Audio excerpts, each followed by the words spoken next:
बात जब सेविंग्स की और अपने पर्सनल गोल्स के लिए इन्वेस्ट करने की आती है, तो हमारे पास कुछ प्री डिफाइंड गोल्स होते हैं जिनको हम पूरा करना चाहते हैं। जैसे कि मैरिज के लिए प्लान करना, किड्स की एजुकेशन के लिए प्लान करना, रिटायरमेंट के लिए प्लान करना, घर के लिए प्लान करना। रिटायरमेंट प्लानिंग के ऊपर हमने एक वीडियो बनाया हुआ है कि आप अपनी रिटायरमेंट प्लानिंग को कहाँ से स्टार्ट करें। चाइल्ड की एजुकेशन और मैरिज के लिए मैंने सुकन्या समृद्धि योजना के थ्रू थोड़े से एक्सप्लेन करने की कोशिश करी थी। और होम लोन पे आप कैसे सेव कर सकते हैं, इसके बारे में मैंने 2 वीडियोस बनाए हैं जिनको आप डिस्क्रिप्शन बॉक्स में जाके देख सकते हैं, जिसकी मदद से आप 40 लाख रुपीस तक का अमाउंट सेव कर सकते हैं अपने 50 लाख रुपए के लोन पे। आज हम एक स्पेसिफिक टॉपिक की बात करेंगे कि चिल्ड्रन की एजुकेशन के लिए कैसे प्लान करें, आपको कितने अमाउंट की रिक्वायरमेंट हो सकती है, इसको प्लानिंग करने के लिए क्या थॉट प्रोसेस डालना पड़ता है। हो सकता है आप में से कुछ लोगों को ये वीडियो थोड़ा-सा ज़्यादा टेक्निकल लगे, लेकिन अगर आपके कोई सवाल हो इससे रिलेटेड तो आप मुझे नीचे कमेंट सेक्शन में डाल के पूछ सकते हैं। मैं जितना हो सकेगा उतना सिंप्लीफाइड लैंग्वेज में उसका आंसर देने की कोशिश करूँगा। तो बात जब एजुकेशन प्लानिंग की आती है, तो ये सवाल आता है कि एजुकेशन तो आज से 10-15 साल बाद लेनी है, तो उसके लिए मुझे किन बातों का ध्यान रखना चाहिए और मुझे उसके लिए कितना सेव करना चाहिए। तो इस वीडियो के थ्रू हम इस क्वेश्चन का आंसर देने की कोशिश करेंगे कि आपको एजुकेशन के लिए कितना अमाउंट आज की डेट में सेव करना चाहिए, पर मंथ कितना सेव करें, पर ईयर कितना सेव करें, ताकि जब तक उनकी एजुकेशन की एज पहुंचे, आपके पास वो कॉर्पस अवेलेबल हो जिससे उनकी एजुकेशन की नीड्स पूरी हो सके। चलिए इसी को एक एग्जांपल की मदद से इस वीडियो में देखने की कोशिश करते हैं। लेकिन एग्जांपल देखने से पहले अगर अभी तक आपने मेरे चैनल को सब्सक्राइब नहीं किया है तो नीचे सब्सक्राइब के बटन को दबाएं और सब्सक्राइब करते टाइम बेल आइकन दबाना ना भूलिए, ताकि आपके पास सबसे पहले नोटिफिकेशन आ सके जब भी मैं नया वीडियो डालूं। तो एक सिंपल से एग्जांपल से समझने की कोशिश करते हैं कि रवि का बेटा है अनीश, जिसकी करंटली एज 8 साल की है। रवि उसकी हायर एजुकेशन के लिए प्लानिंग कर रहा है जब उसका बेटा 18 साल का हो जाएगा। इस कोर्स की ड्यूरेशन एक्सपेक्टेड है 4 साल की, और जो एक्सपेंसेस आएंगे उसको इसकी एजुकेशन पे वो पर ईयर 1 लाख रुपीस के करीबन आएंगे। आज वो कितना पैसा इन्वेस्ट करे कि वो अपने बच्चे की कॉलेज एजुकेशन को आराम से पूरा कर सके। अब इस प्रॉब्लम को थोड़ा सा समझने की कोशिश करते हैं। सबसे पहले हमें ये पता है कि रवि के बेटे की एज आज की डेट में 8 साल है, और जब 18 साल का हो जाएगा तब उसे एजुकेशन के लिए जाना है, जहाँ पे उसे 4 इंस्टॉलमेंट्स अपनी फीस की भरनी है। आज इसकी कॉस्ट 1 लाख रुपए पर ईयर है।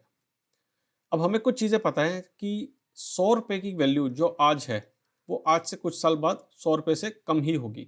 हो सकता है 98 रुपए हो सकता है 97 रुपए हो। यानी कि अगर आज की डेट में आपको 100 रुपए में कोई चीज़ मिलती है, तो कल की डेट में वो हो सकता है 102, 103 या उससे ज़्यादा अमाउंट में ही मिलेगी। इसे आप महंगाई या फिर इन्फ्लेशन कहते हैं।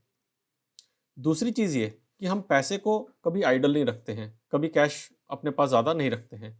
यानी कि आपके पास जो भी अमाउंट होगा, उसको आप कहीं पे इन्वेस्ट करेंगे। तो अगर हमारे पास आज की डेट में 1000 रुपये हैं और अगर हम उसे फिक्स्ड डिपॉजिट में भी डालते हैं, तो आपको उस पे 4%, 4.5%, 5% कुछ इस तरीके से रिटर्न मिलेगा।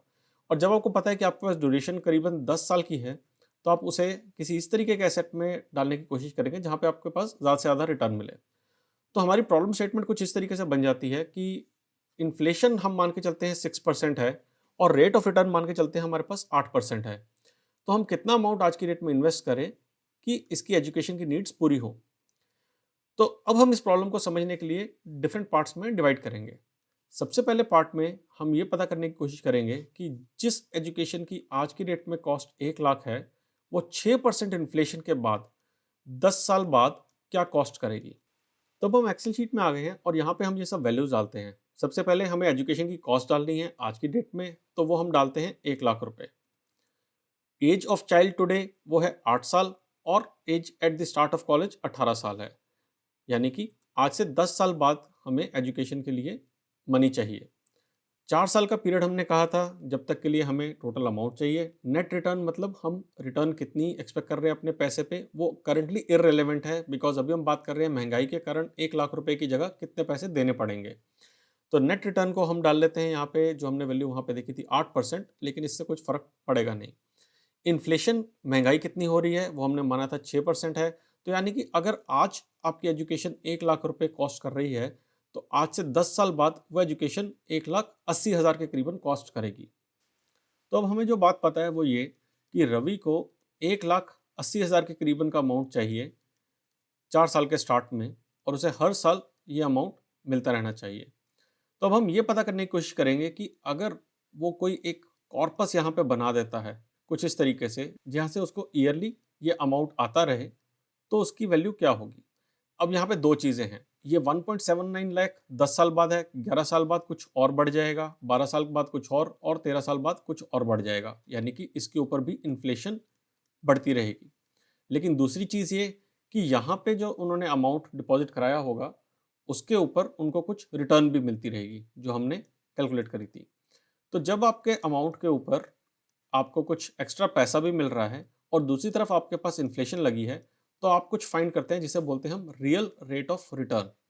हम इसकी टेक्निकलिटीज़ में अभी नहीं जाएंगे, लेकिन जस्ट एक सिंपलिस्टिक वे में बताने के लिए कि अगर आपकी 8% की इंटरेस्ट इनकम बढ़ रही है और 6% की इन्फ्लेशन है, तो अप्रॉक्सीमेटली 2% का आपको इफेक्टिव रिटर्न मिल रहा है। वापस एक्सेल शीट में जाके इस कैलकुलेशन को थोड़ा सा समझने की कोशिश करते हैं। तो हम जानने की कोशिश करते हैं कि वो लमसम अमाउंट क्या चाहिए इनको बिगनिंग ऑफ कॉलेज के टाइम पे।